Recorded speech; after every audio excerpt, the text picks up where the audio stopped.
নিয়তির কাছে কলমে অজিত কুমার দে, কণ্ঠে আমি শর্মিলা।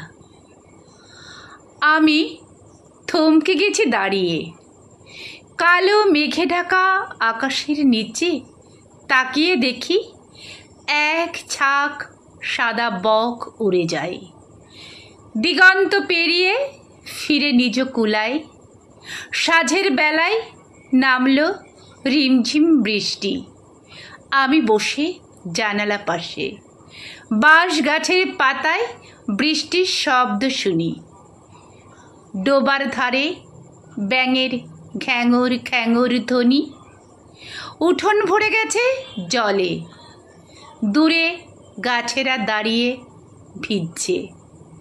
পাতা বেয়ে গড়িয়ে পড়ছে মাটিতে টুপটাপ বৃষ্টির ফোঁটা। চারিধার গাঢ় অন্ধকার, গঞ্জের বাজারের আলো নিভে গেছে। বাড়ির আঙিনায় লণ্ঠনের আলো, গ্রামের কুড়ে ঘরে জ্বলেনি উনুন। নিরন্ন মানুষের ভাতের হাহাকার, খড়ের দাওয়া ভিজে জবজবে কাদামাটি। মিটিমিটি করে জ্বলছে কূপের আলো। অভাব আছে, তবুও শান্তি আছে গ্রাম বাংলার মানুষের কাছে। বাঁচা মরা একসাথে, সুখে দুঃখে পাশে থাকে। একান্নবর্তী অশিক্ষিত অবুঝ মানুষেরা শহরে রাতের রাজপথে দাঁড়িয়ে ভাবি, বড় বড় অট্টালিকায় আলোর রোশনাই, খড়ের ভেতর নানা উপাচার। খাবার টেবিলের ঝুড়িতে ফলের বাহার, রান্নাঘরে নানা পদের আমিষ খাবার।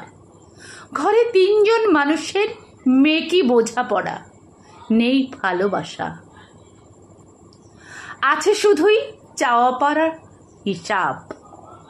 রাতের ফুটপাতে বর্ষা ও শীতে অসহায় অনাথ শিশু, বৃদ্ধ বৃদ্ধা কাঁদে সারাদিন। এরা খুঁড়ে মরে খাবারের খোঁজে। হোটেল রেস্তোরাঁর উচ্ছিষ্ট ফেলে দেওয়া খাবার পশুতে মানুষে কাড়াকাড়ি করে খায়।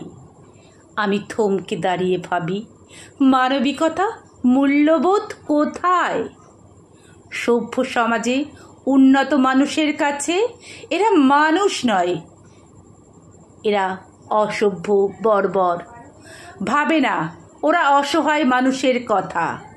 শহরে স্বার্থপর মানুষের ভিড়, এখানে অর্থের হিসাবকেই সম্পর্কের ভিত।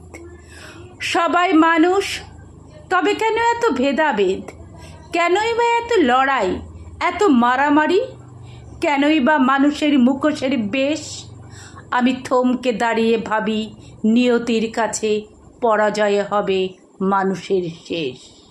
নিয়তির কাছে পরাজয় হবে মানুষের শেষ।